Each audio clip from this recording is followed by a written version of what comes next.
everybody, welcome back to But Why Tho podcast, and today we're talking about one of the iconic special effects studios, Industrial Lights and Magic. As always, I'm Kate, I'm here with Adrian. Hey, how's it going? And Matt. Hello. And today, I am not leading this episode. Adrian is. Yeah. So there's really not a big anniversary or anything of why we're doing this episode. I've just been thinking a lot about how, basically through the years of our podcast, even our main episodes, our Patreon episodes, our review episodes, and even the watch parties that we've been having with the But Why Tho community. If you haven't been to them, you need to come. They're really fun. ILM has basically done almost all of the effects for all of those movies. So I thought it'd be kind of cool to kind of talk about that, especially with the strides that they've made with The Mandalorian recently. So kind of talking about their contributions to film and talk about some of our favorite visual effects, because there's some good stuff and then there's some bad stuff when it comes to CG and visual effects. So for my intro question, just it's kind of hard to be like, hey, what's your favorite ILM movie, because there's a lot. So we'll just go with, what do you think is the biggest or your favorite achievement in visual effects so far? We'll go with Matt first. Cool. One, I had no idea what ILM was. Even though I pretty much have talked about it, I think, in 2 different occasions at this point. You've talked about them more than 2 times. Yeah, I was like way more than 2 times. So, obviously, I don't even know what to say the biggest advancement. I'm just going to say Jurassic Park by default, just because it had dinosaurs, and pretty sure I knew I mentioned them in that episode.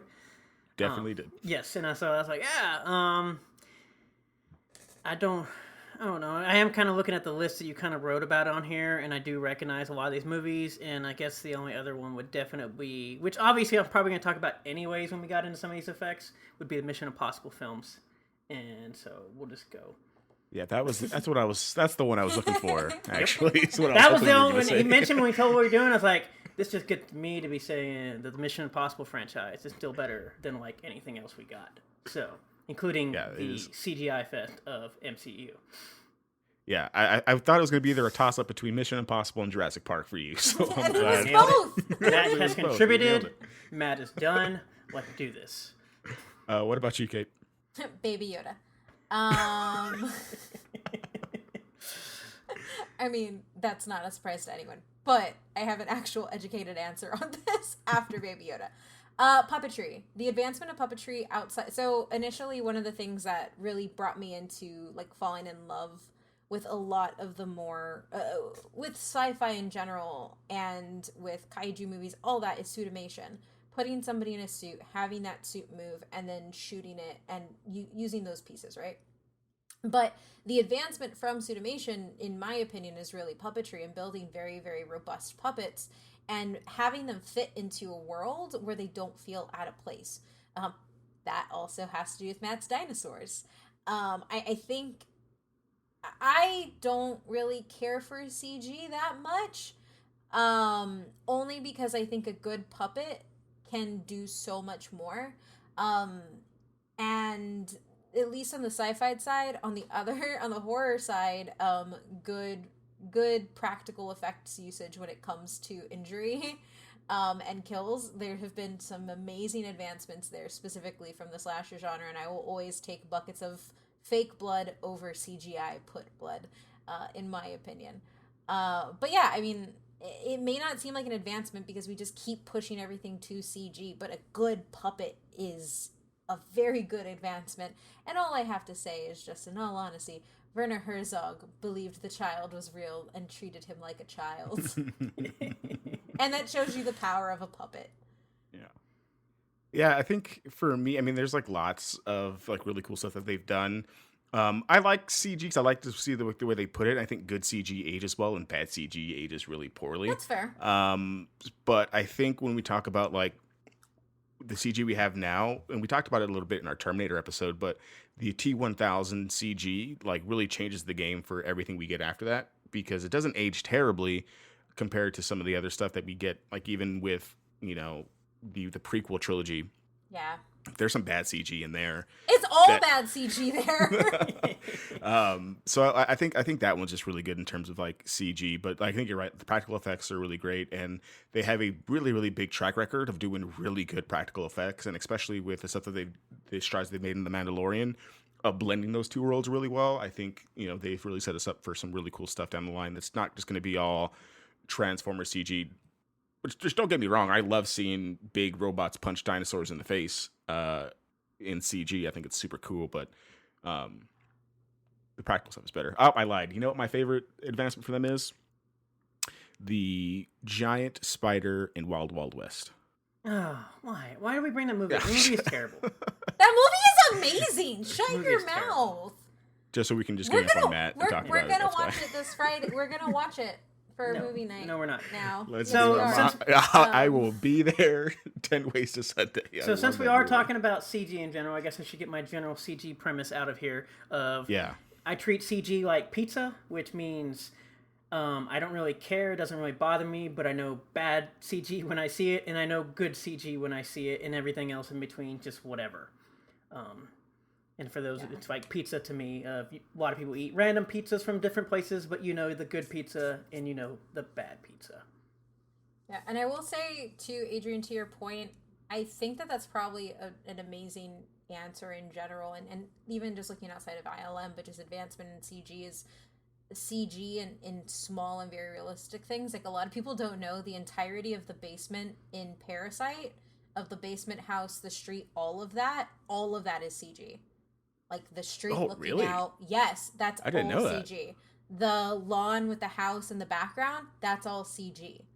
So I think looking at those subtle pieces and making CG blend seamlessly is probably the best advancement, because I don't like when I can tell that it is CG. It brings me out of it, which is why The Invisible Man, which is a phenomenal movie, didn't get a 10 out of 10 for me, because the damn CG in it in the last act frustrated the hell out of me. So I think that where it kind of like softens the edges between CG and reality is probably the best advancement in special effects right now. Is that like when basically everybody found out that I think it was Mamma Mia was basically all CG background? Yes! And everybody was freaking out because, like, oh my gosh, they were never anywhere. They just sat around and walked around on all these different green screens. Yes. Yeah, the Parasite one blows my mind a little bit because I thought that was real for sure. I'm going to go back and watch the movie again.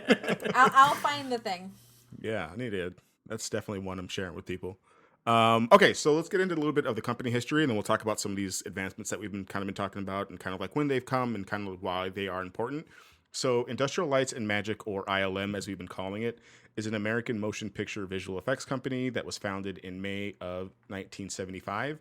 ILM has gone on to produce special effects for nearly 300 films, including the entire Star Wars saga, the Indiana Jones series, the Harry Potter series, the Jurassic Park series, Back to the Future trilogy, many of the Star Trek films, Ghostbusters 2, Who Framed Roger Rabbit, the Pirates of the Caribbean, the Terminator sequels, the Transformers, the Men in Black series, the MCU, Wild Wild West, most of the Mission Impossible films, E.T., Batteries Not Included, The Abyss, Flubber, and just a whole bunch of other ones that are just a crazy list. They've also provided like a little bit of work on the Avatar as well. They weren't like the main ones, but they did help out with that one, and that's obviously like a huge visual effects movie. But they also did work on The Last Airbender too, which is not great for them, because if anyone has seen that movie, it's so that bad. movie special effects is terrible, bad. But they have done a lot of really great work, and we'll get into it later. But gotta knock you ILM. Why did you do this? Why did you do It didn't even hold up at the time. It made me want to walk out of the theater. I've never wanted to walk out of a theater before, and that one made me do it, especially when the Earthbenders bend that one rock, and there's like 5 of them. Come on. 2 times, that and Hellboy 2019. Yeah, that was really bad. That movie's horrible. I don't think they did Hellboy. Did they do Hellboy? I hope not. I hope they didn't do I hope Hellboy. not, because that is by They far didn't probably... do Hellboy. Okay, thankfully. Good. Yeah. That movie lasted 10 minutes for me, and I was like, Kate, can we leave? Kate's like, we haven't even got our food yet. I'm like, I don't want to be here. That's me during the Avatar: The Last Airbender. If we didn't go see it with friends, I would have walked out for sure. It was my first midnight movie, guys. A guy in front of us shaved his head to paint an arrow on it for Aang. He was definitely more disappointed than me, and I was disappointed. Yeah. Hold on, I'm sorry, Ong. Oh God.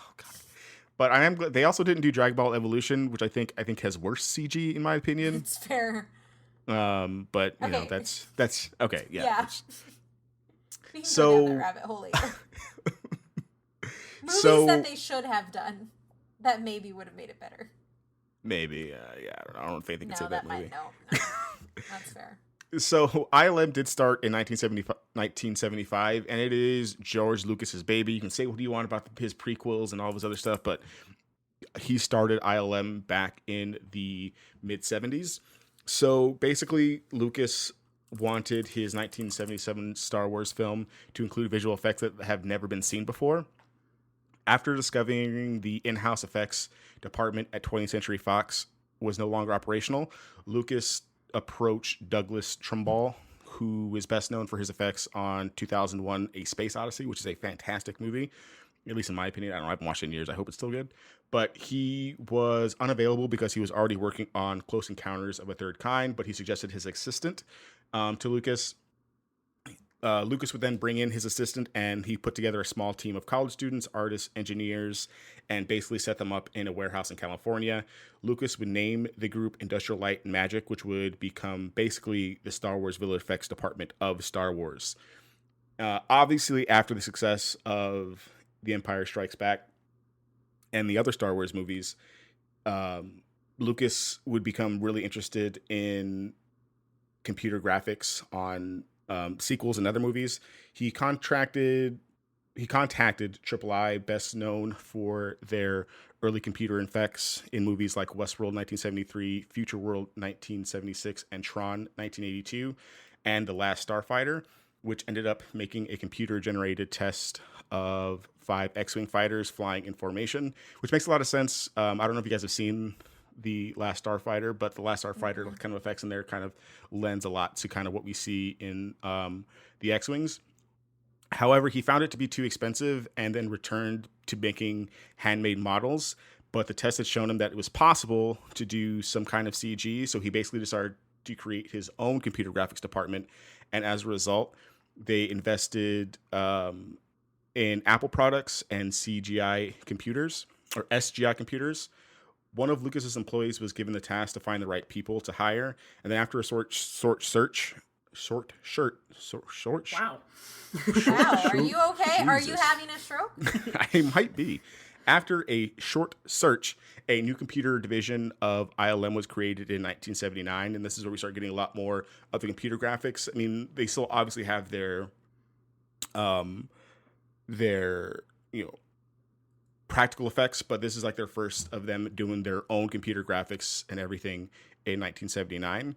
And then from here, Lucas would leverage his own contacts in the early 80s to use ILM to work on movies like Raiders of the Lost Ark, Wrath of Khan, E.T., The Dark Crystal, and Poltergeist, which would basically establish them as a company to be able to do just kind of about any movie, really, and not just kind of sci-fi operas, but hitting different kinds of veins with their movies, with their work. Then basically like from there, it just trickles down, and they just do hundreds of movies. And then, of course, in 2012, the Walt Disney Company acquires ILM as a purchase of Lucasfilm. So we basically get ILM doing all of like the Disney stuff after 2012, which basically gives them like half of every movie ever made. Yeah. Up to this point. And that's really it. Like basically, like George Lucas wanted his own, effects company to do Star Wars with, and it just turned out to be so good.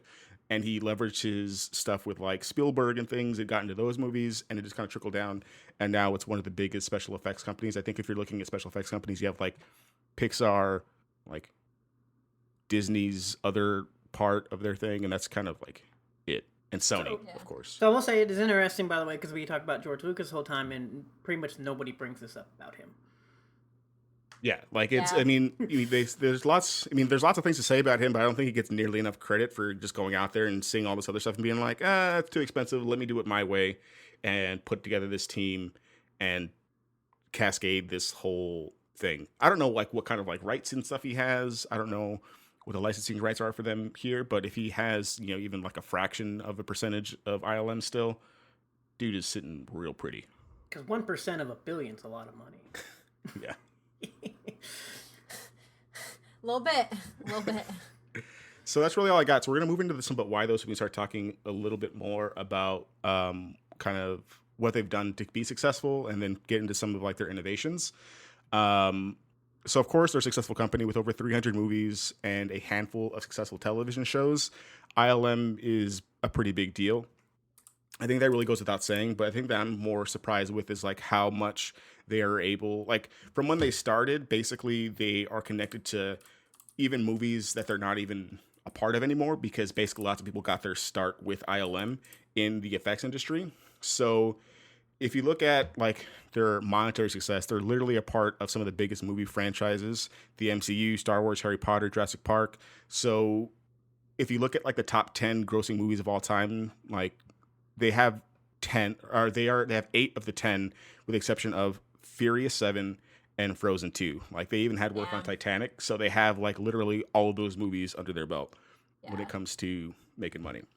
And I do want to like point out too, like not that I don't hate CGI, I just hate over reliance on CGI. I think that it removes a lot of the specialties and stunt work. I think that it removes a lot of the craft that I really admire from in ILM specifically.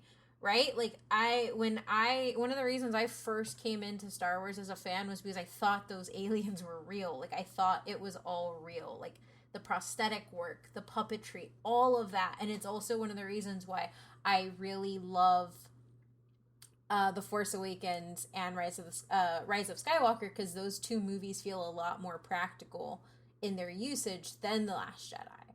And it's also why I love Rogue One. Like there's an authenticity to walking into something and knowing that you can walk into that ship. There's an authenticity to knowing that you're interacting with something that is physically there, that I really, really appreciate. So, like, not to knock any of their really cool CG, because I think, like, the Iron Man CG, which I guess is pre-ILM, but, like, if you could check that. But yeah, like, I mean, they still worked on that. Yeah. They did? Yeah, like the Iron Man CG is phenomenal. It holds up 12 years later, and it's great. But I think that, like, I don't know, Black Panther CG wasn't that great. No. It's kind of like, I was like, kind of to your point of too, of like how I say it's pizza, of like, they literally CGI'd a cornfield and a mustache in Justice League.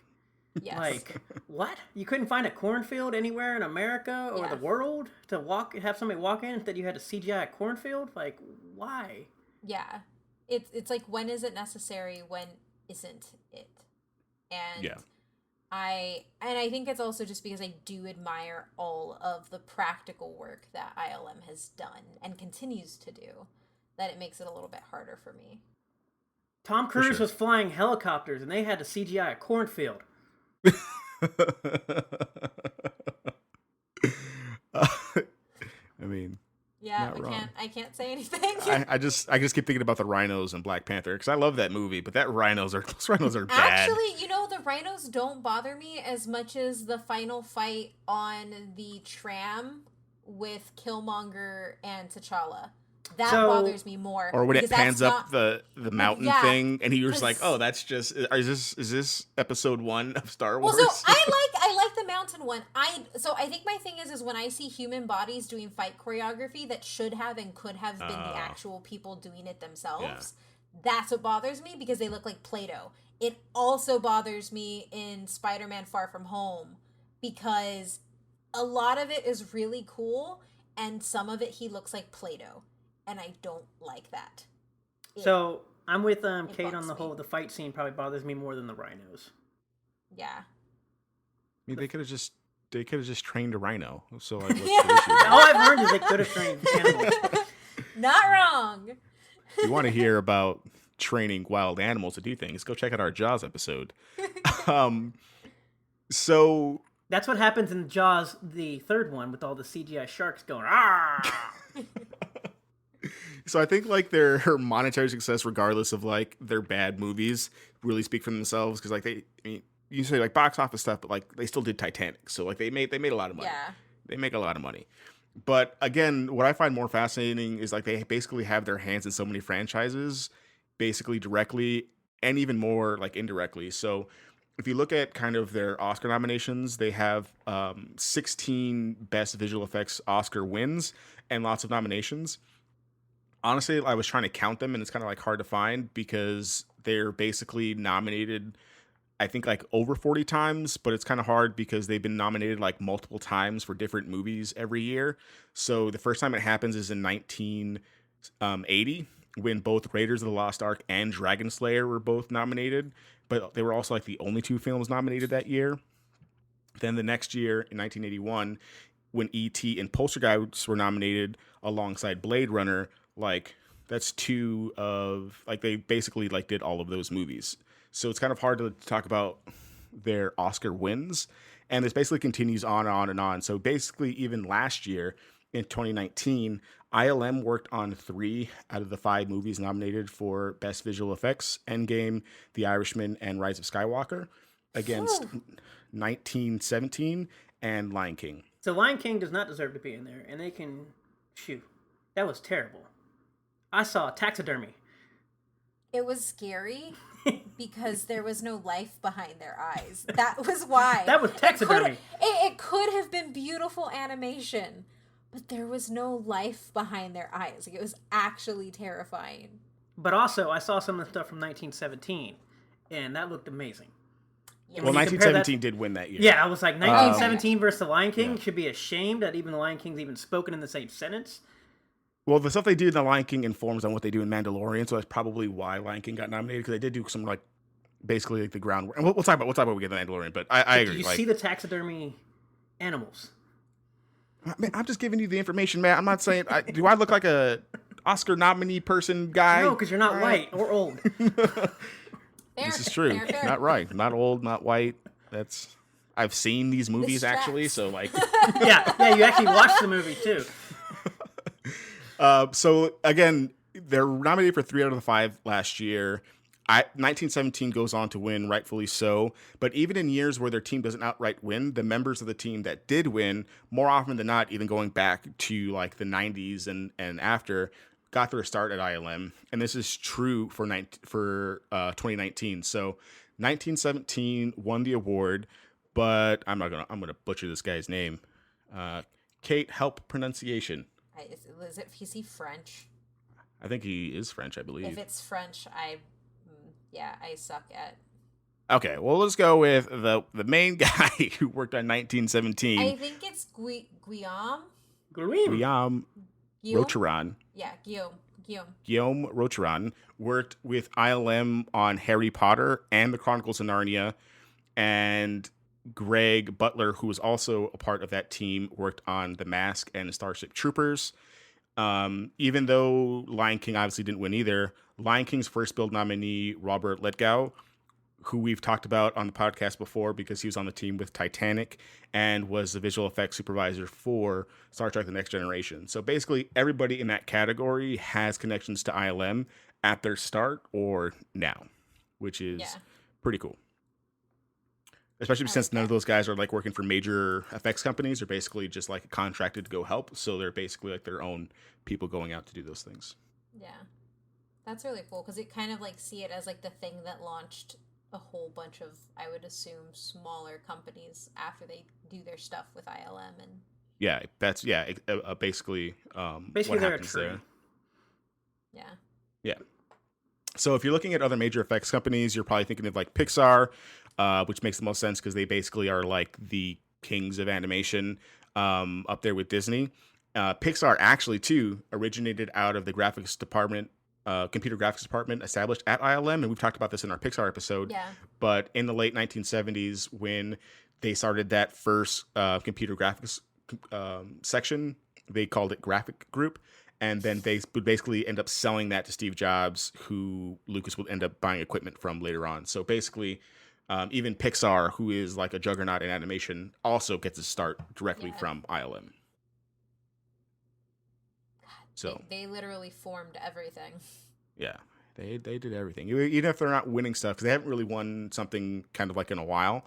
They're more, getting awards at the Oscars now for kind of their innovations, which we'll get into next. But they basically still have that connection to being like, hey, I did that thing. Or like, that's my kid. But they're basically like watching like their kids go out there and score home runs, basically. Yeah. So kind of moving in from there, again, they're maybe not winning a whole bunch of awards for like the best effects in the Oscars, but they are winning lots of technical awards. So ILM has 29 technical awards from the Academy of Motion Pictures, Arts and Sciences, which is given to honor the men and women in companies whose discoveries and innovations have contributed in a significant and lasting way to motion pictures. So we can run through like a couple of these, kind of like their biggest innovations, and feel free to stop and talk. We can stop me. We can talk about them as we go through. But again, like going back to even 1975 when they first started, they resurrected the use of this division, the first use of motion control cameras on Star Wars A New Hope. In 1980, the first use of Go Motion to animate the Tauntaun creatures for The Empire Strikes Back. Let's poor Tauntauns. In 1982, the first in-house completely generated computer-generated sequence for the Genesis sequence in Star Trek The Wrath of Khan. Previously, computer graphics in Star Wars and their other projects were done outside of ILM, so that was their first one there. In 1985, the first completely computer-generated character, the Stained Glass Man in Young Sherlock Holmes, which I went to go look at. Real weird. We've come a long way from that picture. In 1988, the first morphing sequence in Willow.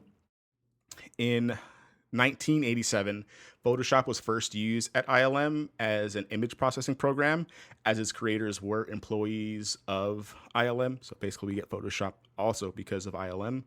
In 1989, the first digital compositing of a full-screen live-action image during the final sequence of Indiana Jones and the Last Crusade.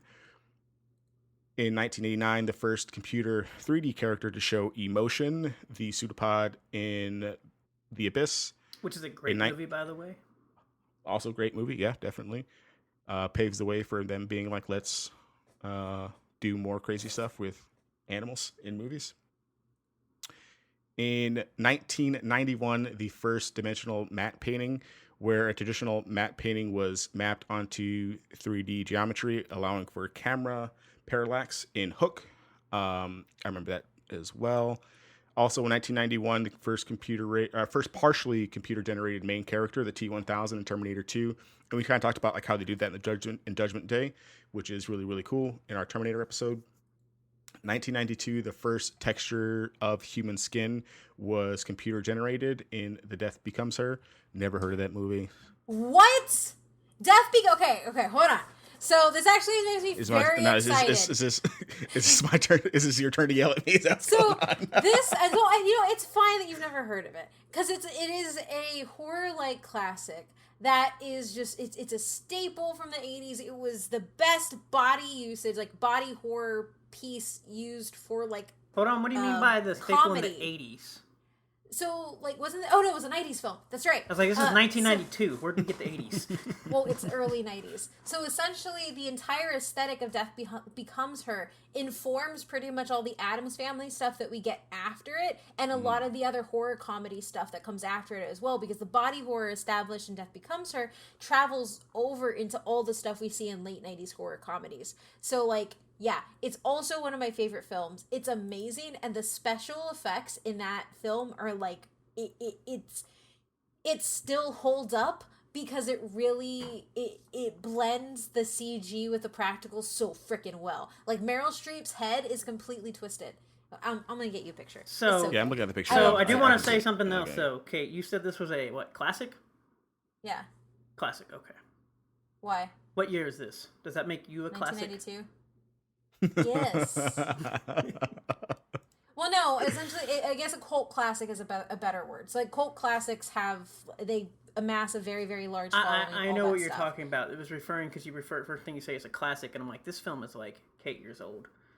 It's 1 year younger than Kate, but yes. I know, that's what I'm saying. No. So I hope you... That's fine. I'm fine with being a classic. I don't care. If I can say that I am a classic in the same way Death Becomes Her is, I will be freaking happy. Because Death Becomes Her is phenomenal. And I think everybody should watch it because it is just funny. Like, it is, like, the humor in it is so freaking good. And Meryl Streep. Like, okay. I actually think that if you two watched it, you would think that it was good. I like Meryl Streep, so... I know both of y'all's characters, but I think you would watch it and think it was good. It's hilarious. Oh, you didn't... Oh, okay. I'm seeing it. All right. What? Okay. I didn't know Bruce Willis was in this. I like Bruce. I like me some Yeah. Brucey Willis. I know what Um, movie she's he's referring to. I've never seen it, but I do know what movie she's referring It's to. so good. I watch it every year. And like I think the coolest part is there's a scene with I forget the other person's name, which is probably really bad because she's also a very big person. Goldie Hawn. Goldie Hawn is the other person, and there's a very one of the most iconic scenes from the film is where she has a hole in her stomach and they put their hand through it. And it is such a simple use of special effects that works so well. I just love it. Okay, I'm done. well, ILM was there. I'm just excited. I didn't Also- know this. Yeah. Also, fun fact: ILM also, now on the topic of Bruce Willis, they also did Die Hard, and we talked about Die Hard, and they had a bunch of cool special effects, like where they were like blowing up buildings and helicopters and stuff. They did that one too. So 1993, which is me years old, is the first time digital technology used to create a complete detailed living creature. So the dinosaurs in Jurassic Park, which earned ILM its 13th Oscar. Rawr. We talk about that a whole bunch in our Jurassic Park episode, where Matt talks about dinosaurs for like. You an know hour what and a I half. also realized? That Jurassic Park episode is almost 100 episodes ago. It's a classic. Yeah. In 1994, the first extensive use of digital manipulation of historical and stock footage to integrate characters in Forrest Gump. So, remember back in Forrest Gump, they do that big Yep. time reel, and they kind of put them in there pretty good. Like it's pretty done. It's done pretty well. And I didn't realize that was like the first time that they've ever done that. So the funny thing about Forrest in Gump that way. was, I watched Forrest Gump when I was a kid, and I was like, "Oh yeah, movie, cool, whatever, blah blah." And it wasn't until I was probably a junior in high school when we showed it in our history class to realize that everything was actually in there was a reason and part of history. Like, oh, I didn't know any of this when I was a kid. I was just like, ah. Yeah, it's just like a movie, but no, like they actually took the footage and threw them in there. So 1995, the first fully synthetic speaking computer generated character with a distinct personality and emotion, to take the leading role in Casper. Casper used to be one of my favorite I like movies, Casper. and I I basically love Casper. I hate the And it makes sequels me and whatever really they did with it, but the first one is really good. the first Casper is fantastic. Casper I with loved Casper. Christina Ricci. It is also one of my Halloween have to watches. I watch a lot of movies in October. I love it. Don't watch the sequels or whatever they did after that. Nobody's No, talking about that, Matt. You I bring only up watched the stuff first that one. is That's it. bad that nobody is talking about. Don't bring down the mood. They exist. Also in 1995, they have the first computer generated photorealistic hair and fur that they basically use for the lion and monkeys in Jumanji. That was good. That was good. Jumanji also still holds up. Yes, Jumanji still holds up for sure. And Do they train? Go ahead. I was gonna say, and as much as I do like the first one holds up, the other ones that they have brought back are really good. It's just weird when you throw them all together and it's supposed to be Jumanji, and it still kind of bugs me. But they're all so good. They are, That's what like he you said, said. they are great. I actually really like the ones with the Kevin Hart, The Rock, and everything. I think they're really we good. got the- But then we when you got put the them all press- three together, you're like, I don't like this. I need to watch like We- all back to back. I think that'd be a fun watch party. We got the press screening to the most recent Jumanji, and I think I said it for like a one of the writers' meetings, and Matt was like, "We're moving the writers' meetings. I want to go see this movie." Because I did. I actually like the first one, and then I like the second one. And I actually do like the original one. But once again, I should have named something else in Jumanji. I'm sorry. Yeah, so the following year, we get the first completely computer generated main character in Dragonheart I forgot with that movie Draco. existed. I loved Dragonheart as a kid. I It love wasn't- Dragonheart. wasn't That awful. CG still holds up. I don't care. He looks real good. That dragon. I haven't watched the movie in years, but in my head, that's that dragon walked so Khaleesi's dragons could fly and burn people alive. So Yeah, this is going to that's be good. like a old PlayStation thing for you, where you're like, I remember the graphics; they were amazing until you go look at them. No, just don't. No, I'm have you good. gone? I Have you don't- gone back to go look at them? I watched it on like AMC like 10 years ago. that's about Once it. again, this is going to be like the old looking at video games from the 90s and early 2000s. I will not put it in there. The puppet dragon is beautiful though. Also, I mean, it's still the first fully main character That's computer fair. generated. That's fair. So, That's yeah. fair. because then we also get in 1999 the first computer-generated character to have a full human anatomy in Imhotep in The Mummy. So, which is still a great movie and still That holds is a up. classic. 2006, a little bit later. So basically, like they just like run the 90s with really cool innovations, and then it takes a little bit for something else to happen. But in 2006, develops iMocap system, which uses computer vision techniques to track live action performers on set, used in the creation of Davy Jones and the ship's crew in the film The Pirates of the Caribbean: Dead Man's Chest, Which, by the way, gives us so much stuff after that, like so much. Which, by the way, I still love those first 3 movies, and I still love that franchise, and I still hate what they've done with it, and I do not care what they're doing with these other ones, and I wish they would just Aren't kill they it. on like 9 now? No, they're like on 5 and 6 with the spin-off looking crap. I don't know. The first 3 are great, and then they said we need to make money because we're Disney, and that's all we ever do these days. And I hate the last like 4. People were talking about it on Twitter. They're like, "This is actually a perfect trilogy." No, the trilogy is great. It was one of my favorite trilogies and probably one of my favorite like franchises until they decided we're gonna run it to the ground. So to kind of talk on this point with specifically Davy Jones and all his crew is one of the things that I really like about ILM specifically is this is just from a personal standpoint, is they've built so much trust with me as a practical effects like house that when I saw and like when I go back and I look at like Davy Jones and I look at a lot of the Pirates of the Caribbean, they've done such a good job of blending that physical practical in with the CG that I don't notice that there's any split difference between the two. And that like, I guess that it's something that I didn't really pay attention to because my immediate reaction is bad pizza when I think of like some CG coming in, because I just have like this really like idealized view of practical effects. But you bringing up Davy Jones specifically, that it's beautiful. Like, it's so well done. Yeah, it's done really well. And I was like looking at like some behind like the scenes footage stuff. Like obviously, like when they're filming it, it just looks absolutely ridiculous with these dudes in like gray suits and stuff, like with their faces painted.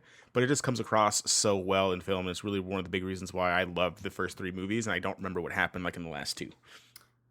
I think I attempted to watch the 4th one, didn't care, and I'm pretty sure there's a 5th one. Then I was like, this doesn't exist in my head, and we're good. Yeah. So again, fast forward a little bit from there. In 2014, they created they got the award for creating the facial performance capture solving system, which enables high fidelity face performance transfer from actors to digital characters in large scale productions, which they essentially use for Tarkin in Rogue One, Teenage Mutant Ninja Turtles, and in Warcraft. I think like the biggest one here is definitely what they did with Tarkin. I was like, we're talking about the frogs? No, we're talking about the scary deepfake technology. Yeah, basically that. Basically the deepfake technology that we get because of that. Yeah. And like their next big one is like what we'll talk about next, and kind of like as we wrap up with what they've kind of been working on with the Mandalorian. But is there anything else y'all want to talk about there? I mean, I actually really like with the Tarkin thing. I thought it was done pretty well. It was done phenomenally. It was amazing. My thing is the Pandora's box that got opened. Yeah, exactly. With the Tarkin thing, like the ethics behind it is probably according to Collider, it is perfectly okay. Anyway, but no, the delivery of Tarkin was beautiful. It was executed extremely well and seamlessly, and I actually think even better than the de-aging of not de-aging, but the Carrie Fisher at the end. I thought the Tarkin was actually even better than Rey at the end. I agree for sure. And like Warcraft, like might not have been a great movie, but the visual effects in that and like what they did with like the actors, to make them orcs and stuff was ridiculously good. Yeah. Like they had more emotion than the human actors in that movie, because of how well that technology was done. I would also like to know how many times Andy Serkis has worked with ILM. A lot, because he did. Like I don't even know. Maybe almost his entire career. I think if you're looking at like the movies he's done. I have like the filmography link in our show notes, but he's done a lot with them for sure. So for kind of our last But Why Though, I think one of the best things for them too, like they've done all this stuff right. And I think it's like very easy for them to be like, all right, we've done everything. y'all go figure out the next big thing. But they're still continuing to push boundaries with effects and doing that kind of blending of practical and the CG that we talked about kind of in the beginning. And this is like really shown in the production of The Mandalorian. So they basically upped the ante of kind of like what they've been doing with like LCD screens and things like, or LED screens, when it comes to kind of projecting backgrounds. And they created like the volume, which is a wraparound screen that takes over a scene, giving background and life to any set. So it's formally called the Stagecraft, but it is essentially a 20-foot tall, 270 degrees around, and 75 feet across, making it the largest and most sophisticated visual filmmaking environment that's been made.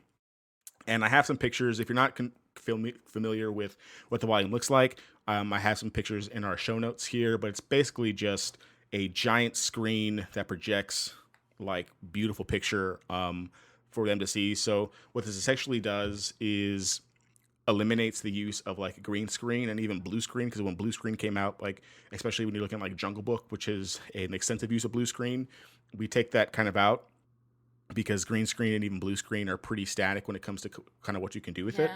But the volume is definitely not static. So the background is set with enormous LED screens that you might see on stage at a conference or concerts. But the volume is bigger than that. And what it does is basically allows the projection to be projected there. But the cooler thing, and why, like, even though The Lion King might have been a weird movie, it did give them the ability to kind of test out this kind of technology of basically the background moves with the camera. So even if the actor can't maybe see like kind of what's going on behind him, as the camera pans around the volume on the actor, the background changes as well. So you're not having to like stop and redo CG or like redo a scene. You can just do it kind of all at once with this here. So I didn't know that a lot of the scenes in The Mandalorian were like almost completely done with the volume. I thought they were going super practical like they did before with that, but they blend that in really well. And a lot of that comes from being able to kind of pan around like that. Yeah, before I watched the Mandalorian gallery episodes on it, it was one of those things where I was like, oh, I just assumed this was all practical because of their history and because it's executed so well.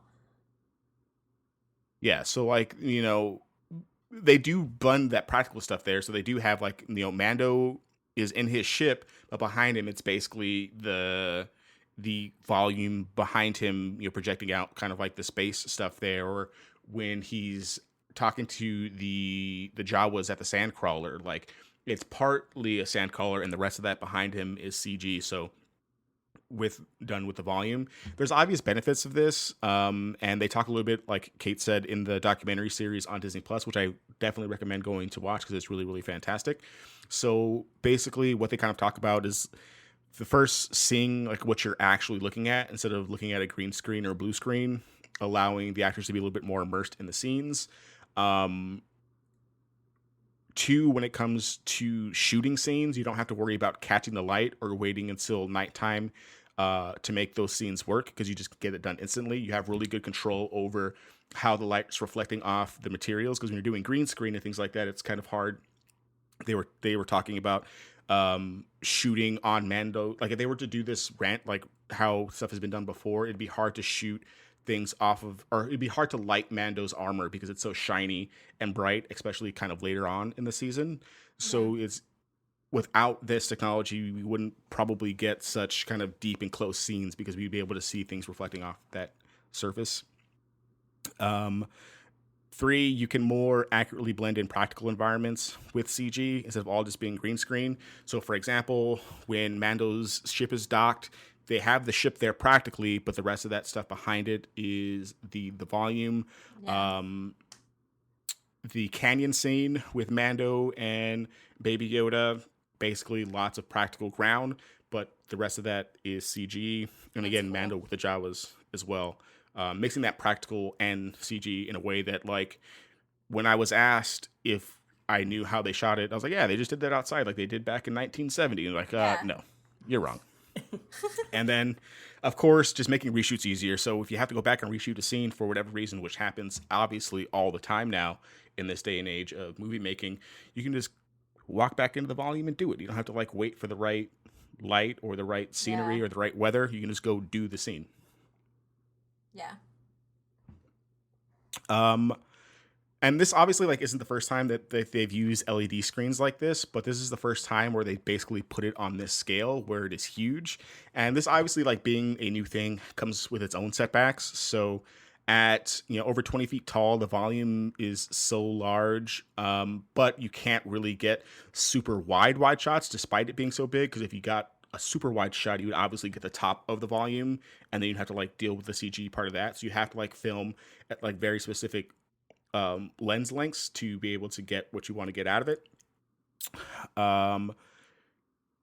You also, the size of the LEDs, so like with any LED screen, there are pixels in them, obviously, right? So you can't even get super close, because if you did, then you would end up getting those line stripes that you see on screens, because you'd be able to actually see the pixels, despite like how powerful the despite how powerful the computers are. LED screens are still going to get pixels even if you get in really, really close. And 3, just like limited on-site shooting to get like real shots, which can be, I guess, you personal preference there, like if you want like real on-screen shooting, but I think they do it so well here that I don't think that really matters too much anymore. Yeah. And then 4, obviously it's going to be expensive, right? It's Disney and ILM doing this, so they can obviously do this, but not everyone's going to have access to this technology. Maybe like ever. I don't know what kind of patents they have on this kind of stuff, but obviously like this is a big project, so who knows if this is just going to be like Disney's doing these kind of things, or if Sony will be able to make movies like this later on down the line. Yeah. Cool. No, I think it's really cool too, because like as the technology becomes more available, like it's just gonna up everything, right? Because like that's how they're like, when you're the first at something and you have access, then your movies, your TV, whatever you're doing, looks worlds ahead. And then as it gets into like the major stream and all that stuff, then you see the caliber rise with it, and then it breeds this competitiveness as well. So I'm really excited. I think just like hearing like the talk, like having you talk about the Mandalorian stuff and having seen how it's done, I'm not as averse to CG. I think now that there are better ways to do it that won't stick out. So yeah, obviously, look back. I know, Matt, like you haven't seen The Mandalorian yet, right? Right. Correct. That's why I added in some pictures so you can kind of see kind of like how it looks. So, do you have any thoughts on like that kind of technology? I just have a question. Obviously, we talked about how we got Photoshop, and we talked about the other side of we got deepfakes. What exactly can we get out of this technology outside of just movies? Because movies are great, TV shows are great, or whatever. But what am I getting out of this in real world implications of reality? I know that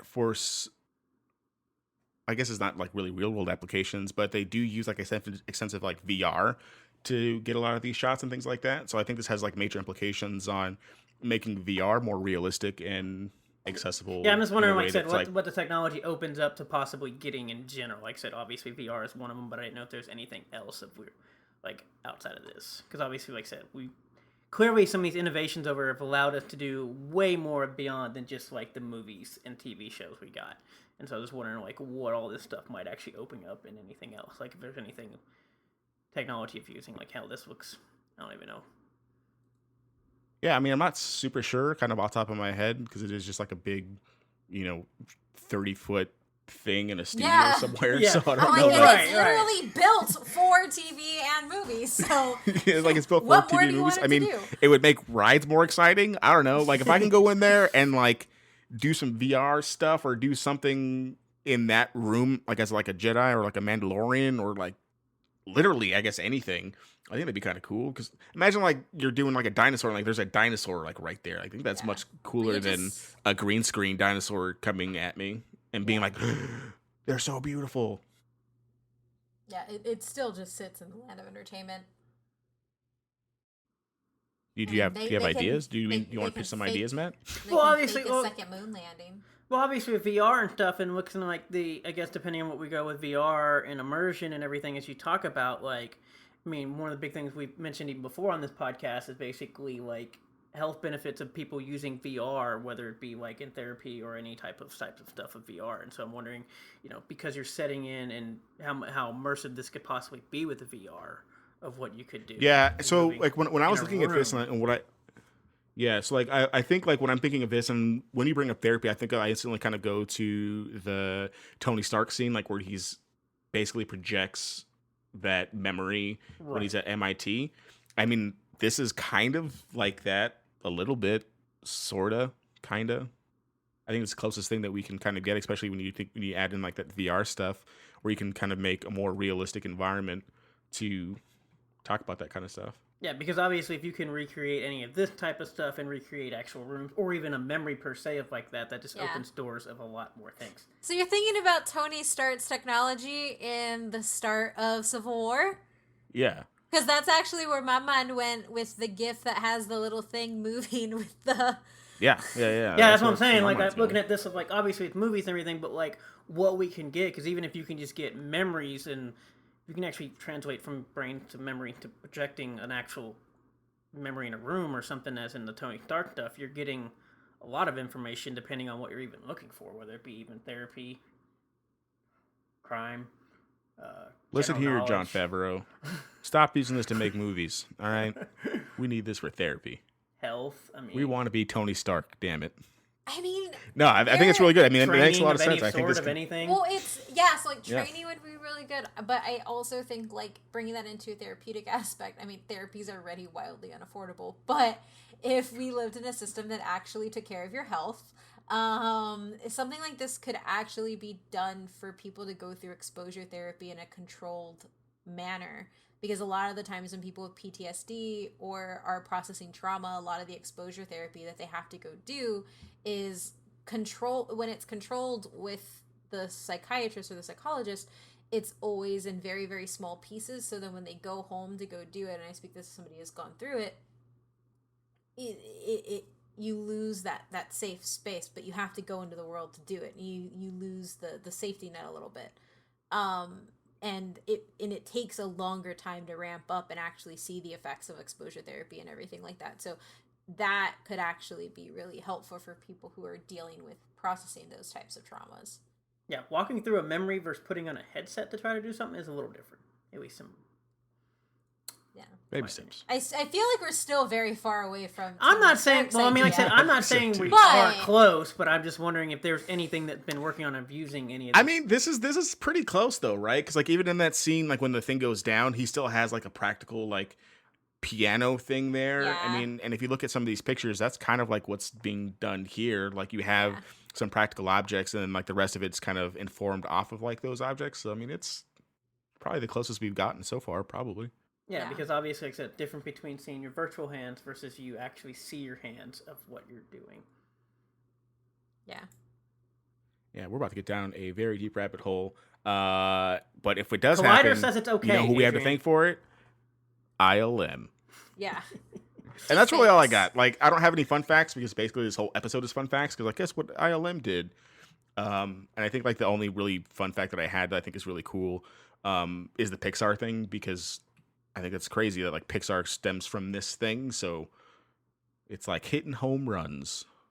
I'm so proud of you. Watching your kid. This is what we call growth. Final thoughts before we get out of here?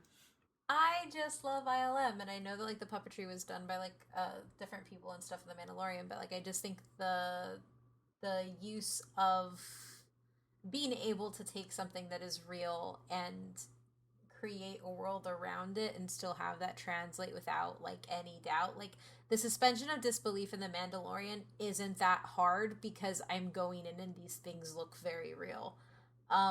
Overall, I think the fact that so many of my favorite films come from ILM is really just a testament to their strength. And yeah, I don't know. They're cool, man. I like them. Matt? No, kind of like Kate said. Obviously, except CGI doesn't bother me unless it's very bad or, it sticks out really good. Personally, I do like the practical effects and more kind of the surrealism. So kind of this blending of what we're getting now, I think helps and will probably help in general because And if you've seen some bad CG, it's just bad, and it can ruin a whole thing for you. Like it really can. Like we brought up all these bad examples, but there's a reason because regardless of whatever else happens in the film, you remember that cornfield or those rhinos. The or Invisible Man. The final act. That's what I'm saying. Me. Like I said, I personally don't. It doesn't. I don't see all these small stuff, and it doesn't bother me per se. But I remember very bad stuff, and so and then like I said, and obviously, as we brought up, like Mission Impossible and even like MCU, you can even see the differences of how some of the movies and even some of the stuff we get to. Obviously, there's a little difference between realism versus wizards or some of we got a Hulk in there versus other stuff. But no, it is nice seeing, like I said, running this. We talked about it. Obviously, I guess seeing the background's great, but no, it should be interesting to see what we get. Obviously, we, as Collider has told us, there are bad things. We probably need to care, or hasn't told us, I guess would be a better thing. So it's interesting to see what happens. But also, Tom Cruise did a halo jump while people hung from wires. Thanks, ILM, for giving us the ability to watch Tom Cruise halo jump. But I think that just really shows kind of the range that ILM does, right? They're not just oh, they do the visual effects for computer or for animated things. They have a wide range from action to obviously horror, since we mentioned a couple of those, to comic book movies, to TV shows, and they just have such a wide range, and they really do have a hand in basically everything that we've seen post 1975, and I just think that's really amazing, and I really like how they're pushing technologies forward to give us just more immersed and make us feel hey, this is something that's real and it's going to age well for a long time, because even some of their biggest things that we talked about earlier aren't going to age very well. The morphing scene in the Willow doesn't age super well. Yeah. But the Mandalorian stuff is going to age phenomenally because it looks real. Death Becomes Her aged so well because it looks real, and it's a classic. Yes. That's all I got. ILM's great. Appreciate visual effects. They probably deserve a little bit more credit in other stuff, and love at the Oscars, but that's a whole another conversation. Yeah, you know that there's only one visual effects category in the Oscars is frustrating because visual effects means so many different things. Correct. Yep. And that doesn't even include when we go into stunt work and all the other stuff that they're thrown out, which maybe not be necessarily visual effect, but some of that stuff does come in what we're doing. It comes into play, yeah. Well, that's what I'm saying. It may not be direct visual effects, but it does come into play of what's happening. Yeah. Because, directing a fight scene is insanely hard, and that's why Americans suck at it most of the time. Accurate. I will say what we can do if we want to go down a dark hole, and what we could find to this. Between ILM holding everything, and between Disney and everything, we could probably talk about monopolies and talk about how this is probably never going to break up and ruin anything, and also lead to the fact that, people saying that companies should probably not ever have oversight because we have a cycle of companies essentially going up and then falling down to basically reset the cycle of... Basically, as long as a company is pushing technology forward and being the leading cutting edge of this thing, they're never going to actually pull a Sears and go back down. So they're only going to grow better versus a Sears, who basically, as people use as the example of big business companies will eventually fall and others will produce. ILM is in the front lines of all this stuff going forward, so therefore they're probably never going to fall down and get stagnant with what they're doing. Yeah, and I don't think anyone really knows how much movies and things that ILM has done. And especially since they're pushing into TV more, they're doing The Boys season 2, they've done The Mandalorian, they've done Agent Carter, they're just doing more stuff. I do have one more question of that stuff. Obviously we didn't talk about this episode, but do they do anything in video games? Because we are seeing more and more mocap. So I'm not sure. Sony's obviously a big production company, so I'm sure Sony has their own in-house people to do that. I don't know. That's a good question. Because if anybody saw some of the stuff from The Last of Us 2 of how they actually did some of the mocapping and what happened around them, it's pretty cool where the voice actor or actress basically just moves 5 feet into stuff, and then everything around it is all basically done for them. It's pretty cool to watch. Yeah. Obviously, that's a little different conversation. But anyways, get us out of here. You can probably cut half of this, Jason, because Kate has a meeting and probably shithole. No, I think it'll be able to fit in. I think it works. Yeah. All right, Kate, let's get us out of here so we can go watch more stuff. Okay. Yeah, but as always, you can find us at But Why Tho PC on all of our social medias, and you can find, and if you want to support us a little bit more, head on over to patreon.com/But Why Tho PC, and you can find me on Twitter at OMithrandir. Adrian? Yep, you can find me on Twitter at Superruiz93, SUPERRUIZ93. Matt? Tom Cruise jumped a building and broke his foot and still finished it. What did you do?